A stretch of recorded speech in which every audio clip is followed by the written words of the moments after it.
Two brilliant managers of their generation, both wanting to be known as the best, both having won numerous titles, and both having an ego as big as the fields that they played their football on, or at least the teams that they managed. Who am I talking about? Jose Mourinho and Pep Guardiola. And I do a head-to-head on both and give you the analysis of both, and in my opinion, at the end of this analysis, I will let you know who I think is the best manager of both of them.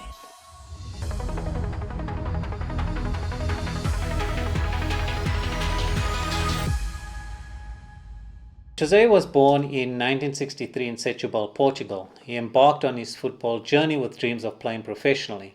Despite his immense success as a manager, he really wasn't good as a player. He played in the midfield in Portuguese leagues during the 1980s, but never achieved significant success or recognition as a player.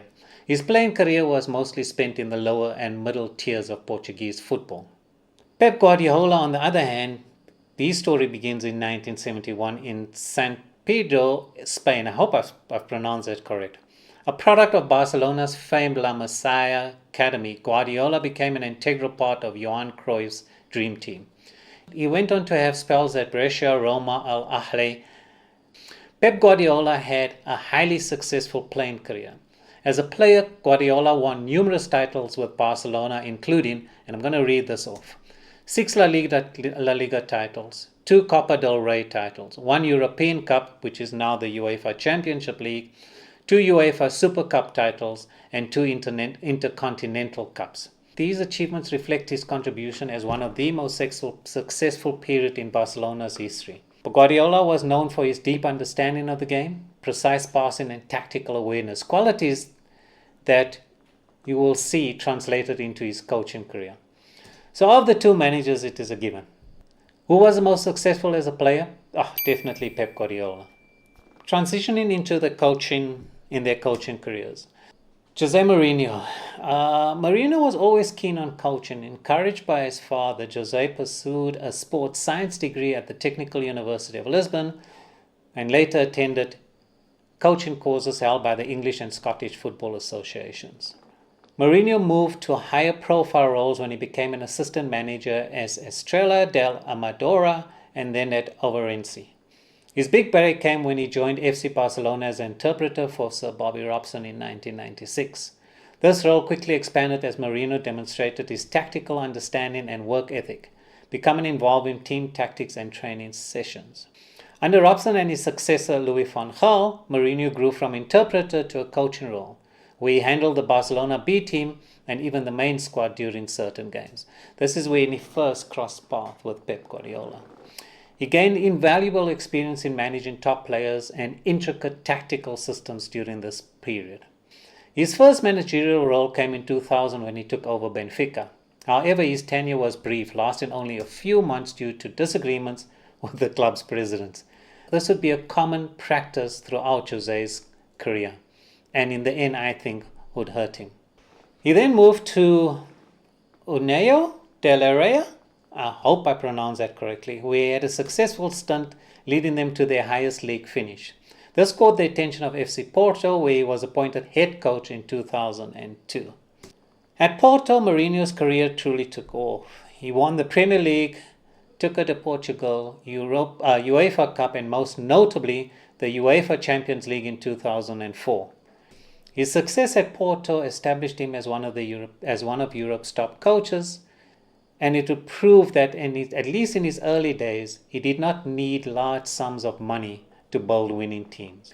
Pep Guardiola, on the other hand, after retiring as a player, he took a year off to travel around Italy and Argentina to observe coaching methods and styles. He also attended coaching courses and obtained his coaching license. In 2007, Guardiola began his official coaching career by taking charge of FC Barcelona's B team. His role was crucial because it allowed him to implement his ideas and learn hands-on how to manage a team. His success with the B team led to his promotion to the first team coach of Barcelona in 2008, where he took over from Frank Rijkaard. At the time, the team needed revitalization, having ended third, and with that team, it was a sin for Barcelona to end third. At Barcelona, Guardiola implemented a style that emphasized possession, pressing, and passing. He built on the principles he learned under Johan Cruyff as a player and introduced his own innovations.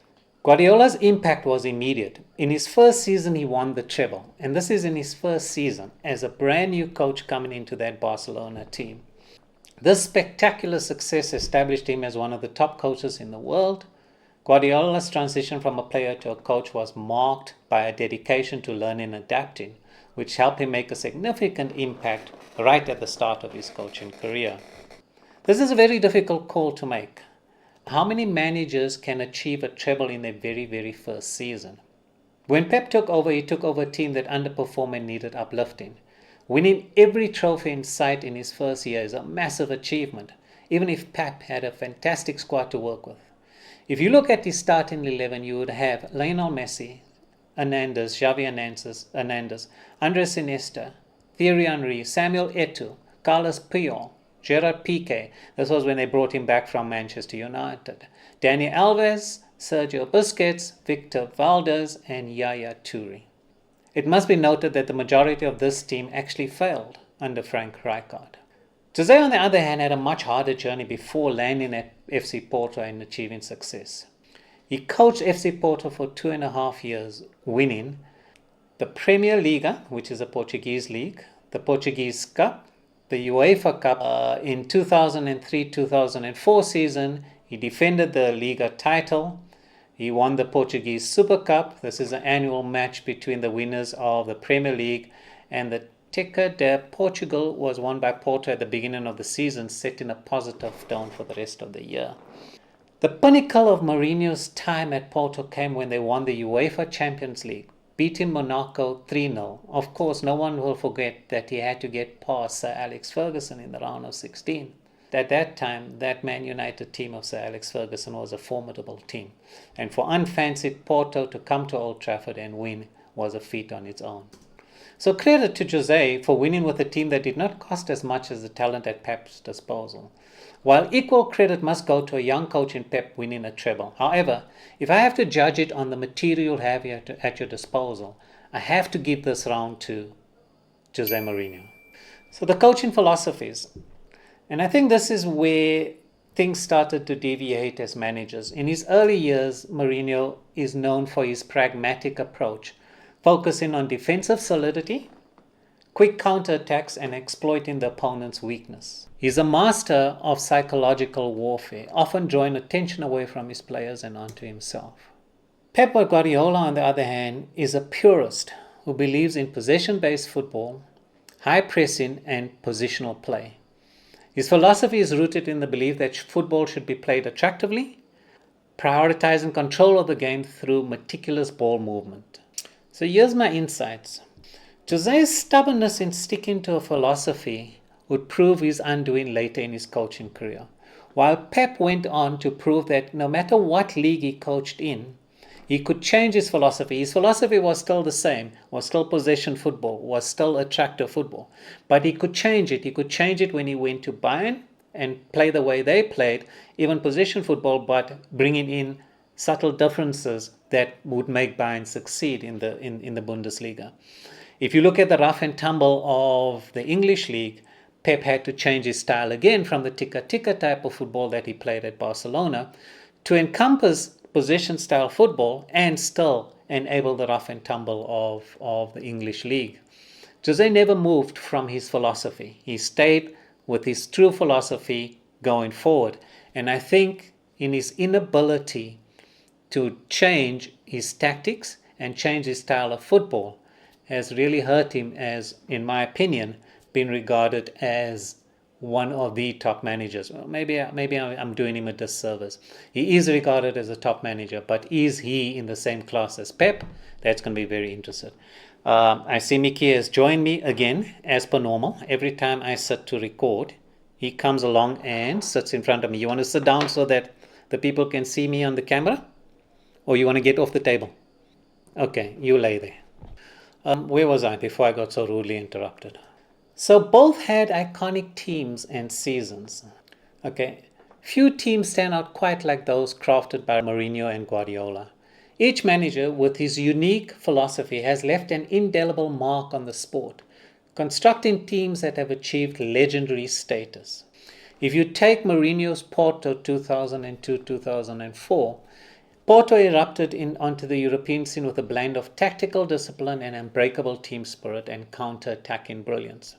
2002-2003 UEFA Cup victory was a prelude to his astonishing 2003-2004 UEFA Champions League triumph, defeating Manchester United in a round of 16 with a last-minute Coutinho goal at Old Trafford.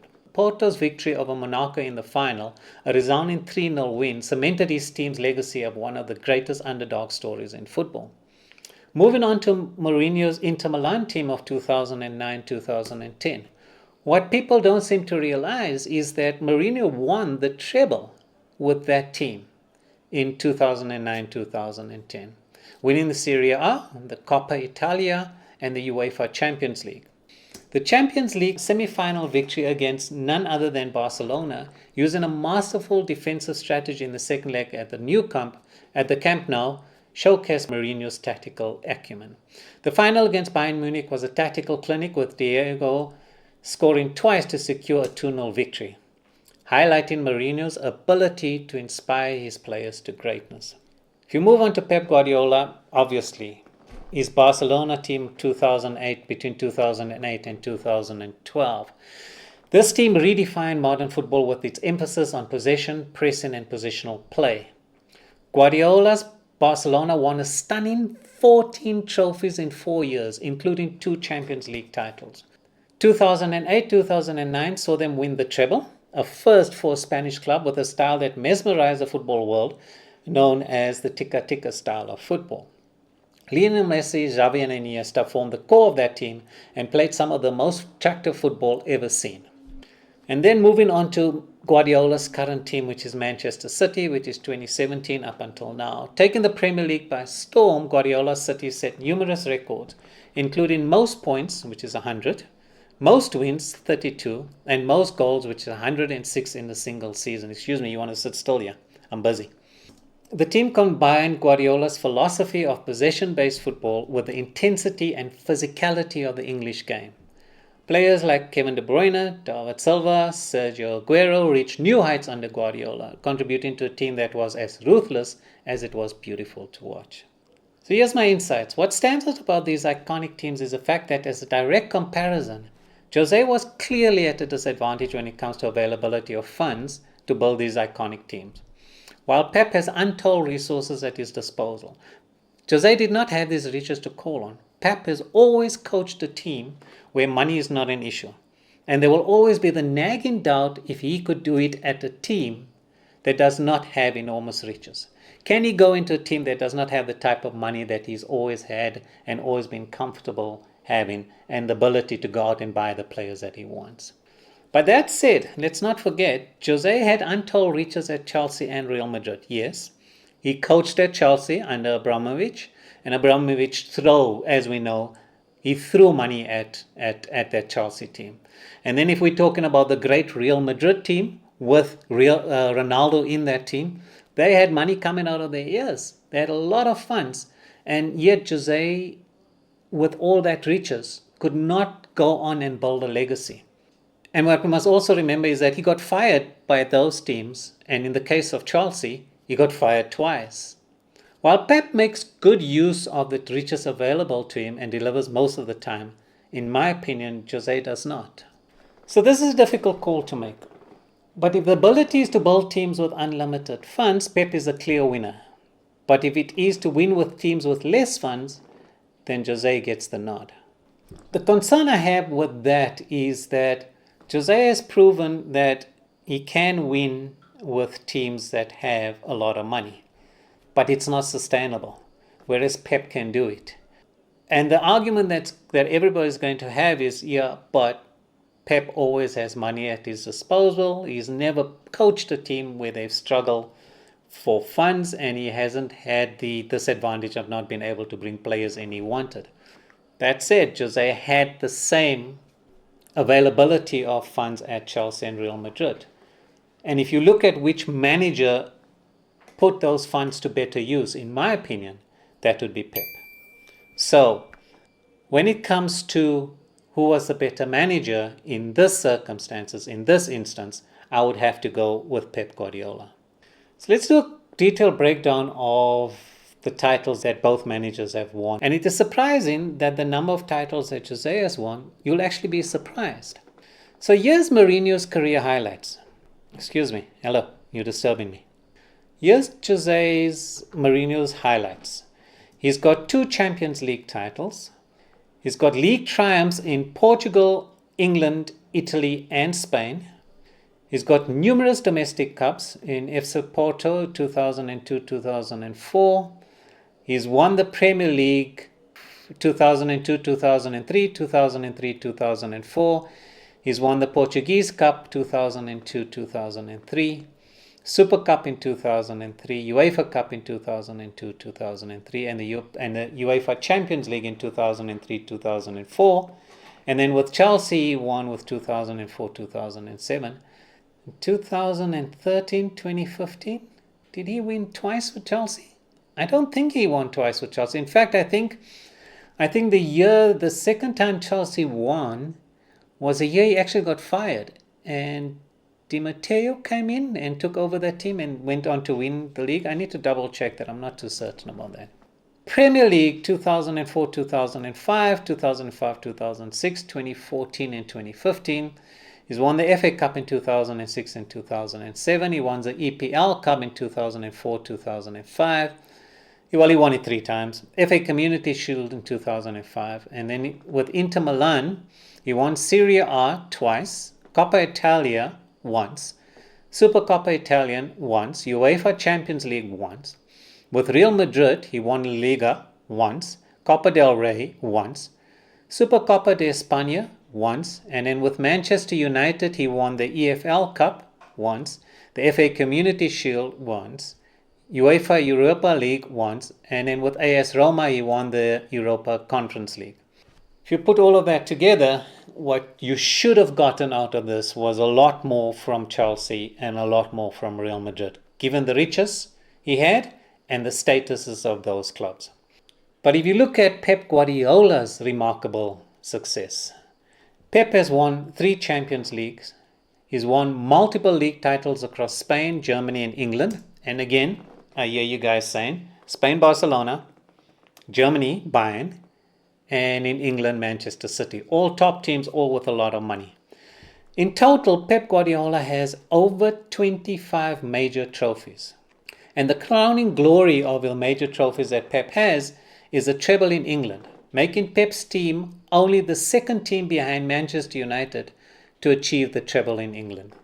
So if you look at his titles across the various leagues, in Barcelona, he's got 4 titles, Copa del Rey, 2, Supercopa de España, which is a Spanish Super Cup, 3, UEFA Champions League, 3, UEFA Super Cup, 2, FIFA World Cup twice, and with Bayern Munich, he's won the the German Liga 3 times. I didn't realize he was there for 3 years.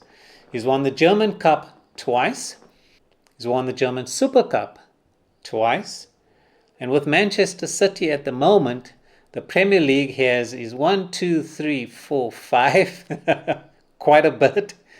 He's won the FA Cup twice. He's won the UEFA Champions League once, when he won the treble with them last year. The Carabao Cup 4 times, FA Community Shield twice. So as far as major honours go, Pep is clearly the leader by a large margin. Yes, I know the argument is that he has always coached at a club with untold riches, making his job a lot easier. But you still have to get the players to play and win, and Pep has proven that he can get superstars to perform, and when they don't perform, he'll move them on. And even when they do perform, he gets to the point where he realizes, I want to bring somebody else in. I see their powers are beginning to wane, and he'll move them on. And he's very ruthless in that way.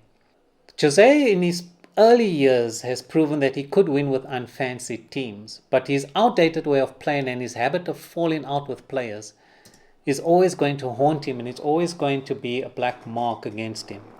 Even when presented with similar resources to what Pep had enjoyed in his entire career, namely at Chelsea and Real Madrid, he still went on to struggle to build a legacy with those clubs. The problem with Jose is that he has a habit of losing interest after 3 years, falling out with players and club owners, and opting for a major payout. And I think this has damaged his reputation as a lead coach that can go toe-to-toe with Pep. Pep, on the other hand, in my opinion, I don't think he's ever been fired. He goes when he wants to go. He doesn't get pushed out of a club. And he's quite comfortable sitting there and building the legacy that he has done over the years. And I think that's the differences between the two managers. And finally, the final piece to that is his ability to change his style of football, not his philosophy, but to change his style of football in any league that he plays, shows that as a top tactical manager, Pep is definitely head and shoulders above the current crop of managers that is out there. So my verdict is Pep has proven to be a better coach and manager, and has at every change of job left clubs when he had enough or needed a change of scenery. That said, neither of the two managers are saints. So look out for my next video, in which I'm going to look at both managers, man management, and their habit of falling out with really senior top class players. Jose famously fell out with Iker Casillas at Real Madrid as one, and I'll give you a whole host of players that Jose has had fights with. And Pep is no saint himself, having fallen out with Zlatan and Samuel Eto'o. Thanks for hanging out, guys. This has been Insight with Zaid. I really appreciate your time. Cheers.